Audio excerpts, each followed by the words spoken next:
പിണറായി സർക്കാരിന്റെ ജനവിരുദ്ധ നയങ്ങൾക്കെതിരെ നിരന്തര സമര പോരാട്ടങ്ങളുമായി കോൺഗ്രസ് മുന്നോട്ടു പോകുമെന്ന് AICC general secretary K C. Venugopal MP. Kanhangad നടന്ന കെ.പി. കുഞ്ഞിക്കണ്ണൻ അനുസ്മരണ സമ്മേളനവും സ്പെഷ്യൽ പ്രവർത്തക കൺവെൻഷനും ഉദ്ഘാടനം ചെയ്ത് സംസാരിക്കുകയായിരുന്നു അദ്ദേഹം.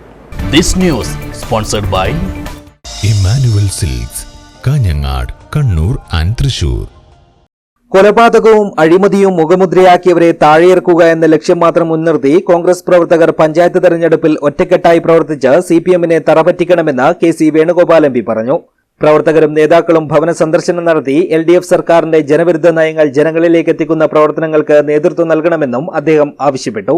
കാസർഗോഡ് ജില്ലാ കോൺഗ്രസ് കമ്മിറ്റിയുടെ നേതൃത്വത്തിൽ കാഞ്ഞങ്ങാട് കോവൽപ്പള്ളി കെ.പി. കുഞ്ഞിക്കണ്ണൻ നഗറിൽ നടന്ന കെ.പി. കുഞ്ഞിക്കണ്ണൻ അനുസ്മരണ സമ്മേളനവും സ്പെഷ്യൽ പ്രവർത്തക കൺവെൻഷനും ഉദ്ഘാടനം ചെയ്ത് സംസാരിക്കുകയായിരുന്നു അദ്ദേഹം. കൊലപാതകത്തിൽ ബന്ധമില്ലെന്ന് പറഞ്ഞ പാർട്ടി ഞാൻ അറിഞ്ഞത് 2 കോടി രൂപ പിരിക്കുകയാണ് കേസ് നടത്താൻ വേണ്ടി. നിയമത്തിന്റെ മുന്നിൽ കുറ്റക്കാരെന്ന് കണ്ട ആ 2 പൊന്നോമനകളെ നശിപ്പിച്ചവരെ, ഇല്ലാതാക്കിയവരെ നീതിന്യായ കോടതി ശിക്ഷിച്ചപ്പോൾ ആ ശിക്ഷിച്ചവരെ എങ്ങനെയെങ്കിലും രക്ഷപ്പെടുത്തിയെടുക്കാൻ വേണ്ടി മാർക്സിസ്റ്റ് പാർട്ടിയുടെ ബഹുജന സമ്പർക്ക പരിപാടിയും പിരിവും കാസർഗോഡ് നടത്തുന്നത് അവരെ രക്ഷിക്കാൻ വേണ്ടിയിട്ടില്ല, കേസ് നടത്താൻ വേണ്ടിയിട്ടാണ്. ആ പിരിവിന് വേണ്ടി മാത്രമല്ല, കേരളത്തിലെ സർക്കാർ ആ കേസിന്റെ ആദ്യ അവസാനം വരെ സുപ്രീം കോടതിയിൽ അപ്പീൽ പോകുന്നടക്കമുള്ള കാര്യങ്ങളിൽ സർക്കാർ ഖജനാവിൽ നിന്നും കാശ് ചെലവഴിച്ചുകൊണ്ടാണ് പ്രതികളെ സംരക്ഷിക്കാൻ മെനക്കെട്ടത്. ആ പ്രതികളെ സംരക്ഷിക്കാൻ മെനക്കെട്ട പാർട്ടി, ഗവൺമെന്റ് ഇപ്പോൾ ശിക്ഷിക്കപ്പെട്ട പ്രതികളെ എങ്ങനെയെങ്കിലും മോചിപ്പിക്കാൻ വേണ്ടിയിട്ടുള്ള നിയമ പോരാട്ടത്തിന് പിരിക്കും. കാസർകോട്ടെ ജനങ്ങളുടെ മനസ്സിലാണ് ആദരണീയനായ കെ.പി. കുഞ്ഞിക്കണ്ണൻ ജീവിച്ചത്. കേരളത്തിലെ സിപിഎമ്മിനെതിരെ നിരന്തരം പോരാട്ടം നടത്തിയാണ് Kasaragod DCC president, KPCC general secretary എന്ന നിലയിൽ പ്രവർത്തിച്ച് കെ.പി. മുന്നോട്ടു പോയത്. കാസർഗോഡ് ജില്ലയിൽ ത്രിതല പഞ്ചായത്ത് തെരഞ്ഞെടുപ്പിൽ വൻ മുന്നേറ്റം നടത്തിയാൽ അത് കെ.പി. കുഞ്ഞിക്കണ്ണനുള്ള ആദരവാകുമെന്നും കെ.സി. വേണുഗോപാൽ എം.പി. ആഹ്വാനം ചെയ്തു.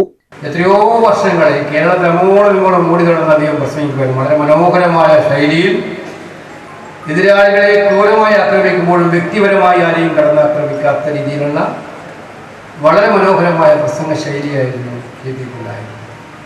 കോൺഗ്രസ്സുകാരെന്ന് പറഞ്ഞാൽ പ്രതിസന്ധി ഘട്ടങ്ങളിലും പ്രയാസങ്ങളിലും മാർക്സിസ്റ്റ് കമ്മ്യൂണിസ്റ്റ് പാർട്ടിയും എതിരാളികളും ഉന്നയിക്കുന്ന വെല്ലുവിളികൾക്ക് മുന്നിലും പതറാതെ കോൺഗ്രസിൻ്റെ പതാക മുന്നോട്ട് കൊണ്ടുപോകാൻ വേണ്ടിയിട്ടുള്ള അനവരതമായിട്ടുള്ള പ്രവർത്തനങ്ങൾ നടത്തിയിട്ടുള്ള ഒരു തികഞ്ഞ സംഘടനാ സ്നേഹിയായിരുന്നു അദ്ദേഹം എന്നുള്ളത് നമുക്കെല്ലാവർക്കും ഒരുപാട് കാര്യങ്ങൾ പറയാനുണ്ട്. ഞാൻ ഈ വേദി അതിനുവേണ്ടി പൂർണ്ണമായി ഉപയോഗിക്കുന്നു.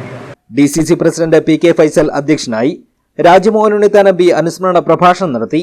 ഇന്ത്യൻ നാഷണൽ കോൺഗ്രസിന് ആസ്ഥാന മന്ദിര നിർമ്മാണ പൂർത്തീകരണത്തിന് നേതൃത്വം നൽകിയ AICC സംഘടനാ ചുമതലയുള്ള ജനറൽ സെക്രട്ടറി കെ.സി. വേണുഗോപാലിന് ജില്ലാ കോൺഗ്രസ് കമ്മിറ്റിയുടെ സ്നേഹോപഹാരം നൽകി. ചടങ്ങിൽ KPCC ജനറൽ സെക്രട്ടറിമാരായ advocate M. Liju, advocate Soni Sebastian, youth Congress സംസ്ഥാന ഉപാധ്യക്ഷൻ അഡ്വക്കേറ്റ് അബിൻ വർക്കി, മുൻ DCC പ്രസിഡന്റ് ഹക്കീം കുന്നിൽ, നേതാക്കളായ A. Govindan Nair, Ramesh Karuvacheri, K. Neelakandan, M. Asinar, Karimbil Krishnan, Shanthama Philip, advocate T.K. Sudhakaran, doctor Gadar Mangad, Meenakshi Balakrishnan, advocate P.V. Suresh തുടങ്ങിയവർ സംസാരിച്ചു. News bureau, Kanhangad.